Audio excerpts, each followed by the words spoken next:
10 का पांचवा मैच चला दिल्ली डेयरडेविल्स और आरसीबी के बीच। आरसीबी ने टॉस जीतकर पहले बल्लेबाजी का फैसला किया, लेकिन उसकी शुरुआत अच्छी नहीं रही। उसके बाद केदार जाधव ने आते ही अपने हाथ खोलने शुरू कर दिए। केदार जाधव ने ऐसा प्रहार किया कि दिल्ली के गेंदबाजों के पास केदार जाधव का कोई जवाब नहीं दिखा।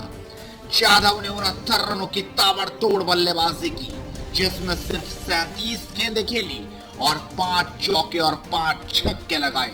जाधव की बल्लेबाजी वाकई आतिशी थी। जाधव ने हर कमजोर गेंद को बाउंड्री के पार भेजकर ही दम लिया और नतीजा ये रहा कि उन्होंने 69 रन बनाए सिर्फ 37 गेंदों में। यानी कहा जा सकता है कि जाधव का बल्ला वाकई जबरदस्त चलता है। इस खबर में फिलहाल इतना ही, लेकिन आईपीएल की पल पल की अपडेट के लिए आप अभी सब्सक्राइब कीजिए